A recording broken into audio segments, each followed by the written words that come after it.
ব্রহ্মকমল ব্রহ্মার প্রিয় একটি ফুল, যেটি রাত্রিবেলাতে ফুটে সকালবেলাতে বন্ধ হয়ে যায়। এই ফুলকে নিয়ে একটি গল্পও আছে। হিমালয়ের গভীর জঙ্গলে এক শান্ত নির্জন আশ্রমে বাস করতেন মহর্ষি ভৃগু। তিনি ছিলেন তপস্যার প্রতীক, যিনি নিজের ধ্যানের মাধ্যমে দেবতাদের সাথে সংযোগ স্থাপন করতে পারতেন। আশ্রমের আশেপাশের পরিবেশ ছিল অত্যন্ত পবিত্র, যেখানে বিভিন্ন ঔষধি গাছ ও বিরল ফুল ফুটত। তবে তার মধ্যে সবচেয়ে রহস্যময় ছিল এক দেবত্বপূর্ণ ফুল, ব্রহ্মকমল। বলা হয় ব্রহ্মকমল স্বয়ং ব্রহ্মার আশীর্বাদ ধন্য। এটি রাতের আঁধারে ফুটে এবং এক বিশেষ সুগন্ধ ছড়ায়, যা ধ্যানরত সাধকদের ঈশ্বরের নিকটবর্তী করে।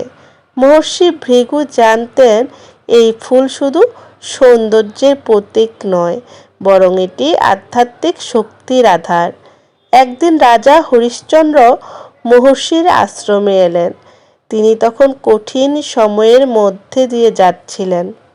তার রাজ্যে দুর্ভিক্ষ চলছিল বহুদিন, বৃষ্টিও ছিল না, চারদিকে অভাব ও দুঃখের ছায়া।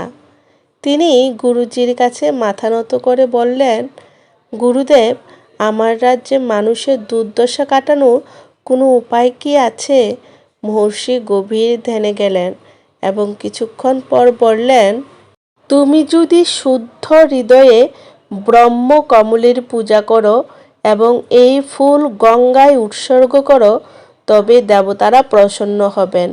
তবে মনে রেখো, ব্রহ্মকমল কোনো সাধারণ ফুল নয়। এর দর্শন পাওয়া কেবলমাত্র সৎ এবং নিষ্কলুষ হৃদয়ের মানুষের পক্ষেই সম্ভব।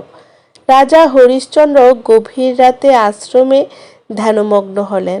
হঠাৎ করেই চারপাশে এক অপার্থিব আলো ছড়িয়ে পড়ল আর ব্রহ্মকমল ফুটল। রাজা কৃতজ্ঞ চিত্তে ফুলটি গ্রহণ করলেন এবং গঙ্গার পবিত্র জলে ভাসিয়ে দিলেন। পরদিন সকালে এক অলৌকিক ঘটনা ঘটল। আকাশে কালো মেঘ জমতে শুরু করল। তারপর এক অবিশ্বাস্যভাবে শান্তিময় বৃষ্টি নামল। রাজ্যের শুষ্ক জমি সজীব হয়ে উঠল। কৃষকদের মুখে হাসি ফুটল। রাজা বুঝতে পারলেন, ব্রহ্মকমল শুধুমাত্র একটি ফুল নয়, এটি ঈশ্বরের আশীর্বাদ, শুদ্ধতার প্রতীক এবং আধ্যাত্মিক জাগরণের পথ। আজও ব্রহ্মকমলকে দেবত্বের প্রতীক্ষায় বলে মনে করা হয়। যারা সত্যিকারের নিষ্পাপ হৃদয়ে এর পূজা করেন, তারা ঈশ্বরের কৃপা লাভ করেন এবং তাদের জীবন কল্যাণময় হয়ে ওঠে। ব্রহ্মকমল, যার বৈজ্ঞানিক নাম সসোরিয়া ওভালটা, শুধুমাত্র উচ্চ হিমালয় অঞ্চলে পাওয়া যায় এবং ভারতীয় পৌরাণিক কাহিনীতেই এর এক বিশেষ স্থান অধিকার করে আছে।